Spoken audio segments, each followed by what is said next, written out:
Chapter 27, Dark Energy. Dark energy is one of the great enigmas of modern cosmology and physics today. To shed light on this piece of the cosmic puzzle, we need to view existence through the prism of the line hypothesis. The multiverse hypothesis is a misrepresentation of the underlying procedural potential of the metaverse. Therefore, the multiverse is described as a vast number of simultaneously existing pre-rendered realities or universes, each usually imagined to exist within its own allocated vicinity or bubble. The multiverse hypothesis suggests that within any number of these bubbled universes, you, or indeed any possible state, may or may not exist. The line hypothesis suggests that nature is far more frugal and elegant than this. As a computer-generated virtual environment emerged from this space-time, yet maps to no space or time within this universe. Likewise, one's universe occupies no space or time as we perceive it within the metaverse, from which all possible realities nonetheless emerge. In this behavior, the metaverse can be compared to a computer's CPU and its supporting electronics, which concurrently embodies the potential for all of the virtual states which may be rendered therein.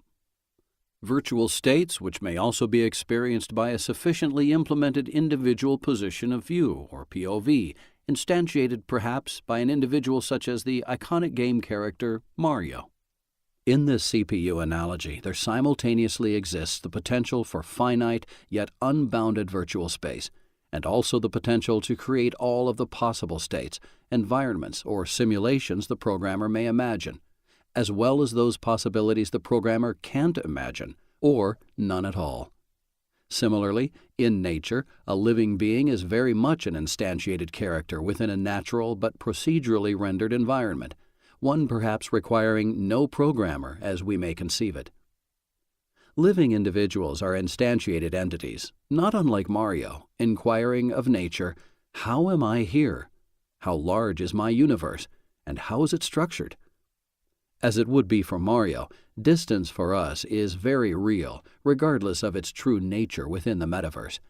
However, realize that for us, like Mario, distance, like all else within this universe, is nothing more than nature, procedurally, relativistically, individually, despite its very real consequences, rendering how many laps on the treadmill called space-time, a baryonic entity like us, or your pet rodent, or any particle or comet, or any star or galaxy, must tread to reach any other rendered state or destination within this universe.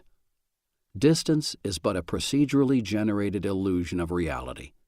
So, speaking about the size of this universe at the Big Bang is to describe the universe when it was first instantiated. This is akin to Mario attempting to describe the size of his computerized virtual universe within the CPU when it was first turned on.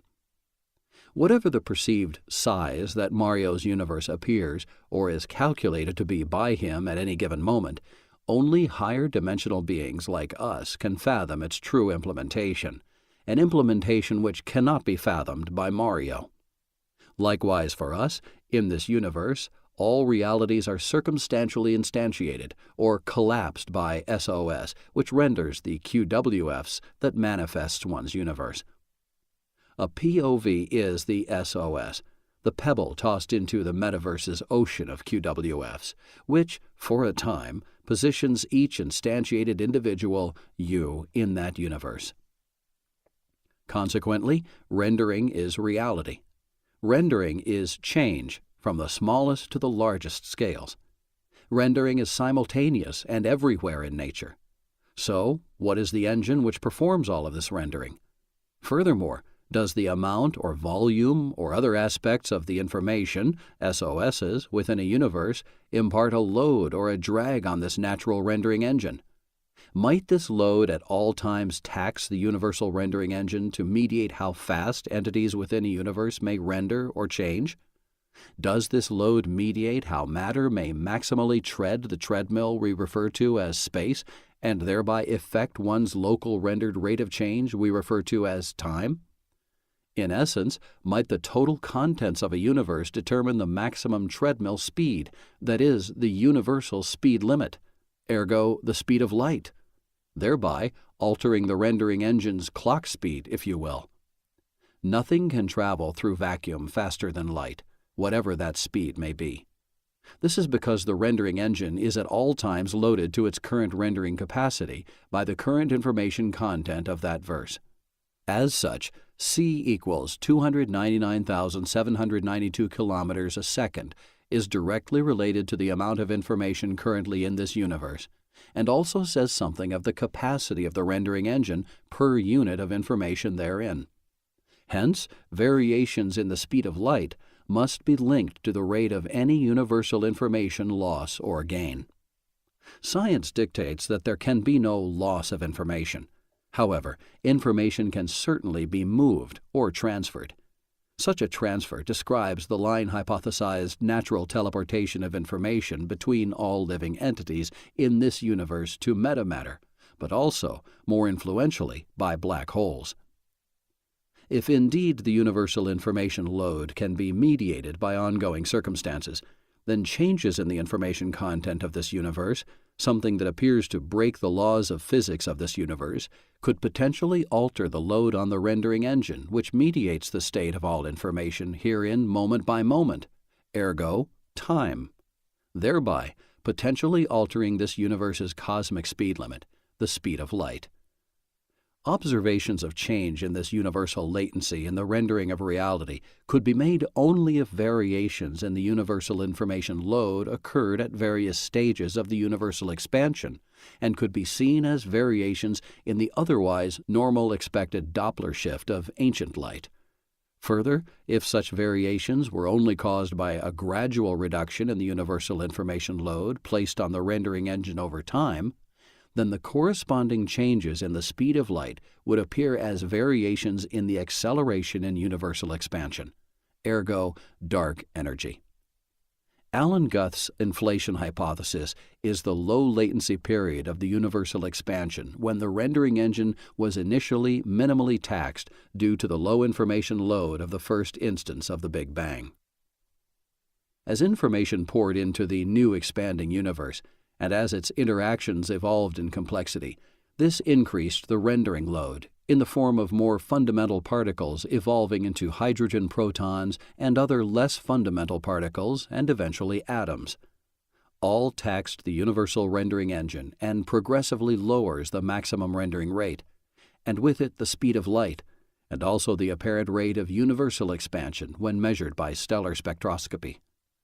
Not until the universal formation of a critical mass of black holes and living entities, which transfers information out of this universe into the metaverse from which it came, did the load on the rendering engine begin to diminish, thereby lowering the universal latency and increasing the maximum rendering rate, the rate of change, and the speed of light.